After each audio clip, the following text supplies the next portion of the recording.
um assunto forte para você que cuida da sua saúde, a segurança dos alimentos.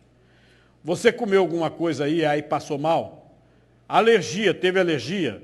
Você não pode comer determinada substância, algum corante. Tem gente que tem alergia a camarão, amendoim, tá? Você tem alguma alergia? E como saber se o alimento que você vai consumir não está estragado? Nós vamos tirar algumas dúvidas aqui com a nutricionista Edileide Freitas. Edileide, boa tarde. Oi, boa tarde, Carvinô. Obrigada pelo convite. Aí a pessoa começa logo comprando, né? Na hora da compra, o que a gente tem que observar do alimento para não levar uma comida estragada para casa? Coincidentemente com a sua pergunta, aí você diz, precisa olhar no alimento. Ainda a análise visual continua sendo uma resposta de valor. Então você já sabe qual é o aroma e o sabor natural, e o visual natural, a aparência do alimento. Você já conhece aquele alimento que você vai adquirir. Então você compara com aquela referência que você tem em mente com aquilo que está sendo apresentado. Se não tiver bom, não leva de jeito nenhum, né? A gente não pode esquecer de falar que existe o aparentemente bom. Esse é que é perigoso. O estragado, ninguém tem medo, porque espera-se que ninguém tolera consumir o estragado. Com aroma, cor, sabor, textura diferente. Porque sabor é a última coisa que se prova. Não se prova um alimento estragado. Mas o aroma, cor e a textura são os indicativos melhores para você ir para a feira, para você ir para o supermercado, para só comprar aquilo que lhe convém e assim evitar o desperdício que a gente precisa muito. Uma carne, por exemplo, a gente olha, tem boa aparência, está dentro do prazo de validade, mas pode estar estragada? Não estragada. Ela pode estar contaminada por uma bactéria que não é deteriorante. Esse é o aparentemente bom. Esse é o perigo. Esse é o que faz mal. Então, quando você fez uma pergunta antes que eu achei muito interessante. Você perguntou ao público, quem não já consumiu um alimento e passou mal?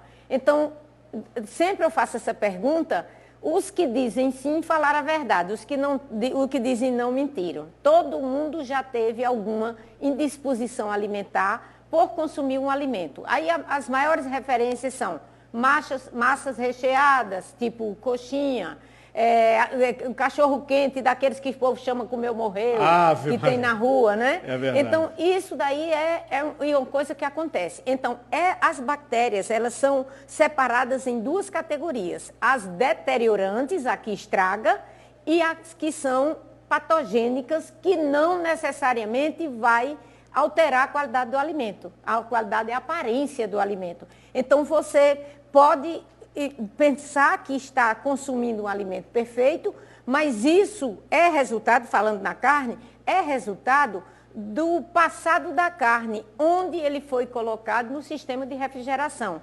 Porque nosso sistema de refrigeração é muito falho, porque nós temos uma temperatura climática muito incompatível com a guarda dos alimentos. Então, nós temos temperatura sempre acima de 25, mesmo que esteja agora aparentemente fresco, mas a gente tem uma temperatura em torno de 25, que você mostrou que você tem mais amostra de alimento do que eu. Você pegou mais coisas do que eu. Não, a gente está em cima desse assunto há algum tempo. Tem uma situação que cai exatamente no que a senhora acabou de dizer. Por exemplo, a carne está bonitinha, lindinha, e aí eu boto lá na geladeira aquela embalagem a vácuo, né? Aí de repente ela começa a estufar. E pode consumir ou é perigo aí? Olha, um alimento embalado a vácuo, quando ele começa, se for um vegetal, os micro-organismos não necessariamente são patogênicos. Agora, se for um produto de origem animal, a maior suspeita é que seja, por exemplo, um Clostridium botulino, um Clostridium perfringens. Isso, eles são produtores de gás, eles vão produzir gás em condição de anaerobiose, ou seja, na condição de vácuo, onde não tem oxigênio, porque o vácuo é colocado para proteger os alimentos. Para não estragar, inclusive. Porque a maioria dos micro-organismos são aeróbios. Mas os anaeróbios são os mais perigosos. Então, aquele que sobreviveu ao vácuo e você colocou numa temperatura favorável ao desenvolvimento daquele micróbio, aí ele vai produzir o vácuo. Então, é um ledo engano pensar que o vácuo protege de tudo. Não, é o vácuo mais refrigeração. Nunca vácuo somente vai resolver, a menos se esteja no enlatado. Aí o enlatado não. Aí é chamado de alimento de conservação em temperatura ambiente, sem problema nenhum. Bom, deixa eu fazer um bate-rebate com a senhora aqui. Ó. Por exemplo, pode descongelar a carne debaixo da torneira, colocando uma vasilha dentro d'água, não? Isso só influi, não é problema de saúde, isso é problema de você perder qualidade do produto. Já que a carne é cara, você vai comprar a carne, se você descongelar rapidamente, você vai levar a perda d'água. Essa perda d'água vai reduzir, aquela quantidade de água vai influir na textura da carne. Então você tem uma carne mais seca, menos hidratada e você perde qualidade. Agora, em relação à saúde, tanto faz, mas o correto é descongelar lentamente para você manter as características daquilo que você comprou com custo alto, que foi a carne. A Suzana, que é de Campo Grande, mandou um vídeo para a gente sobre feijão verde. A casca toda mofada, vai botando aí, por favor. Olha aí, ó. Tá vendo? A casca toda mofada, ela diz o seguinte: se os grãos estiverem conservados, eu posso consumir? Olha, fungo não é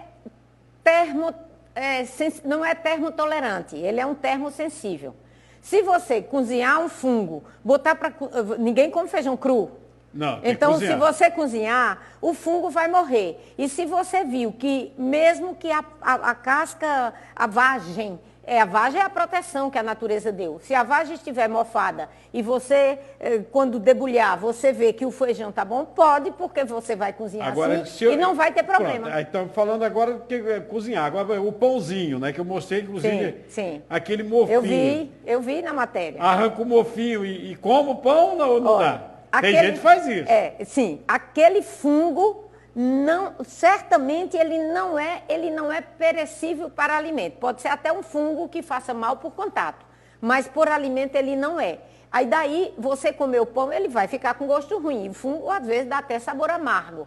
Então isso a gente não consome. Mas se você achar que desse pão que está aí na tela, essa fatia da esquerda, você poderia aproveitar, aquela fatia da esquerda você poderia aproveitar desde que você aquecesse. Porque ele é termosensível.